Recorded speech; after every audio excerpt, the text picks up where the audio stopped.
Hai, good morning leaders. Hari ini saya akan bicarakan sesuatu yang sensitif, yaitu meminta tolong. Para pengusaha biasanya kalau saya bicara tentang marketing, tentang development the product, biasanya saya tanya kepada mereka, Anda minta tolong kepada siapa untuk mengembangkan produk atau mengembangkan bisnis Anda? Nah, ini biasanya mereka agak ragu-ragu menjawab, karena mereka tahu bahwa biasanya stigma pengusaha itu yang minta tolong itu negatif. Dan stigma pengusaha yang terlalu banyak berkuar-kuar ya, mengungkapkan permohonan tolongnya itu biasanya dianggap kurang mampu dan tidak kompeten. Nah, hari ini saya akan menjelaskan sesuatu yang stigma ini, mindset ini yang cukup menarik, yaitu ketika Anda berbicara tentang minta tolong, seharusnya pengusaha itu minta tolong atau tidak sih? Seharusnya itu pengusaha, pebisnis, entrepreneur itu minta tolong lebih sering apa tidak? Nah, ada dua sudut pandang yang saya tahu, yaitu sudut pandang ekstrim pertama yang mengatakan jika pengusaha minta tolong, itu pengusaha yang tidak kompeten, tidak kreatif, tidak cerdas. Tidak kreatif, tidak cerdas, tidak kompeten ya. Pengusaha yang minta tolong itu pengusaha yang seperti itu. Yang satunya lagi, sudut pandang satu lagi ekstrim adalah mengatakan bahwa pengusaha yang tidak minta tolong itu pengusaha yang tidak memiliki networking, tidak memiliki kemampuan untuk bersosialisasi. Dan mana yang benar? Oke, so mari kita bahas. Pada dasarnya ada dua jenis pengusaha yang dua-duanya salah. Ya, jadi yang pertama pengusaha yang minta tolong tapi caranya salah, sehingga dia berakhir menjadi pengusaha yang terkesan needy, terkesan sangat tidak kompeten, tidak kreatif dan malas. Dan ada pengusaha yang salah juga dengan mengatakan tidak pernah minta tolong. Karena sebetulnya fakta membuktikan bahwa pengusaha yang sukses itu adalah pengusaha yang sering minta tolong. Tolong digarisbawahi ya, tolong digarisbawahi, dicatat lagi.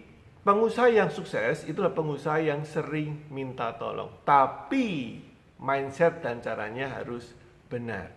Oke, nah apa betul coach? Ada pengusaha yang jarang minta tolong dan sukses? Ada, tapi minoritas. Mungkin dia kelompok orang yang super genius, kelompok orang yang memang sudah ada dikelilingi oleh orang-orang yang memang mau membantu. Sebetulnya bukan minta tolong, tapi dia sudah banyak orang yang membantu secara kasus tertentu. Ya, ada banyak hal-hal di luar sana yang konsumen-konsumen mereka atau kolega-kolega mereka itu dengan senang hati membantu. Tapi ini jarang yang saya temui. Kebanyakan pengusaha yang sukses itu pengusaha yang minta tolong. Tapi caranya harus benar. Oke, mari kita bahas bagaimana caranya kita minta tolong dengan benar. Mindsetnya minta tolong ini itu ada dua kelompok ya. Tadi saya katakan minta tolong yang benar itu caranya seperti ini. Minta tolong yang salah saya jelaskan. Sekarang kita jelaskan minta tolong yang benar dulu.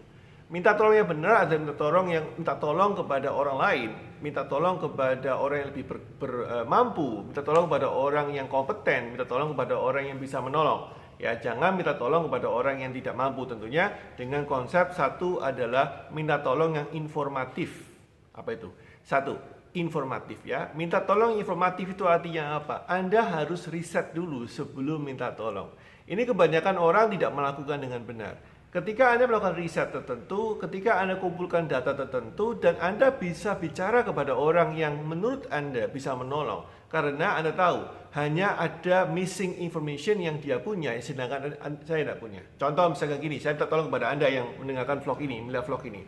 Pak, saya sudah kumpulkan informasi tentang ABC, dan saya cari di internet tentang DEF, dan ini informasi sudah terkumpul. Ada satu informasi yang menurut saya hanya Anda yang punya. Boleh nggak kita diskusikan supaya Anda juga bisa mendapatkan manfaat dari hasil riset saya, sedangkan saya juga bisa tahu tentang hal yang menurut saya Anda tahu. Betulkah Anda tahu ini? Ya, Anda bisa ulang vlog ini, Anda bisa catat kalau perlu, tidak usah plug kalimatnya, tapi minta tolong yang informatif. Jadi do your homework, kerjakan PR Anda dulu sebelum Anda minta tolong. Itu yang pertama. Yang kedua adalah minta tolong yang bersifat value atau valuable atau berharga. Ini biasanya kita orang zaman sekarang namanya kolaborasi ya, collab ya. Minta tolong kolaborasi, ini paling sering dilakukan oleh pengusaha, mulai dari startup sampai perusahaan besar. Minta tolong kolaborasi itu berarti Anda melihat bahwa yang Anda minta tolong itu tidak akan diberati, tidak akan disusahin, tapi dengan sedikit usaha dari yang pemberi tolong, value-nya akan banyak kepada Anda. Jadi terus terang memang Anda fokus ke Anda ya. Jadi minta tolong namanya minta tolong ya, berarti minta begitu ya. Anda minta kepada dia melakukan satu yang sedikit saja tapi value-nya besar untuk kita. Ya, ini bukan berarti gratisan. Anda juga harus ada invest tertentu. Tapi let's say katakanlah gini ya, di strategic alliances, jadi strategi aliansi, itu salah satu marketing yang sering saya gunakan kepada member kita. Bahwa kalau lain kali ada waktu saya akan bahas di vlog ya apa itu strategi aliansi. Tapi dia begini, katakanlah Anda melihat di supermarket, di balik struknya itu kan biasanya lembarannya kosong gitu ya. Anda bilang sama pengusaha itu, Pak boleh nggak kalau struknya itu saya isi dengan iklan saya, dengan produk saya, dengan promo saya. Ya, iklan saya print di struk sehingga ketika konsumen Bapak Ibu itu belanja, konsumennya bisa melihat di balik ada informasi yang berhubungan dengan produk Anda. Nah, biasanya pengusaha yang diminta tolong sebetulnya nggak ada masalah kecuali mereka kompetitif dengan Anda ya, kecuali mereka kompetisi dengan Anda. Tapi sebetulnya mereka nggak ribet. Paling Anda bilang apa gini deh supaya tidak memberatkan biaya roll kertas struk itu saya yang tanggung. Ini ada namanya kolaborasi, namanya adalah value, asking for more value. Anda bisa kan beli kertas struk sendiri, Anda cetak sendiri, tapi kan tidak ada nilainya kalau Anda yang melakukan. Harus ada nilai di tempat orang yang punya market dan punya leverage dari ungkit yang benar.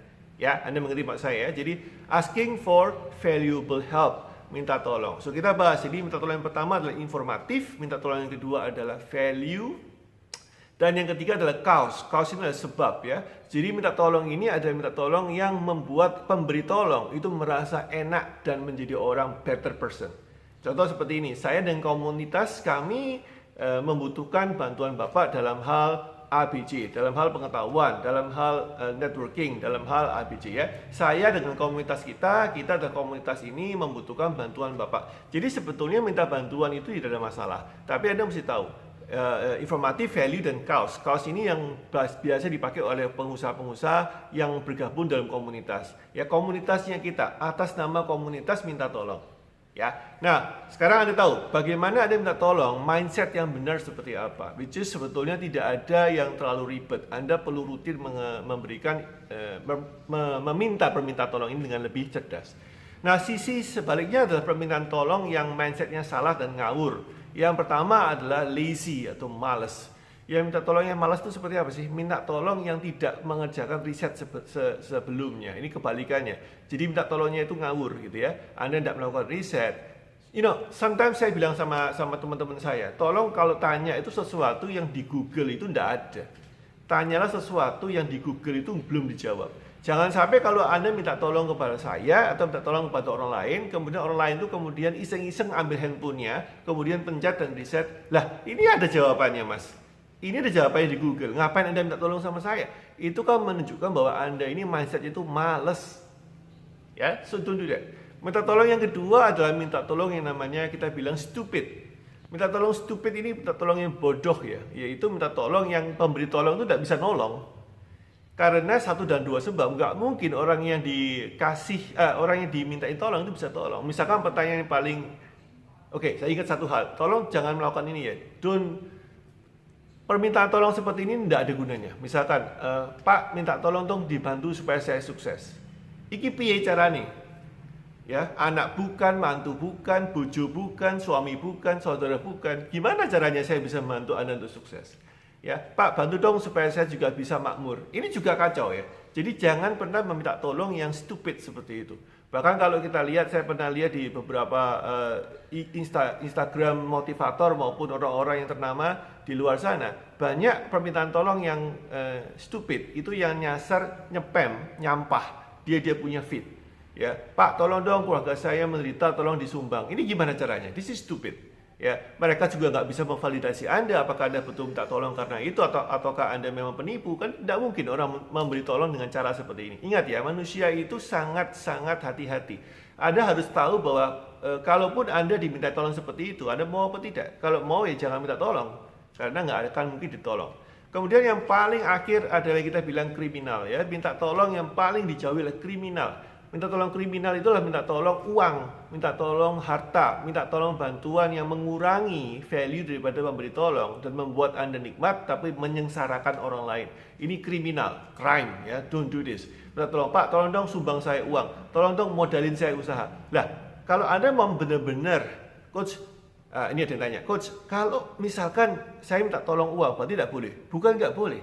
Tapi Anda harus benar-benar menyajikan dalam bentuk bisnis proposal. Gimana cara bentuknya? Ya sama tadi.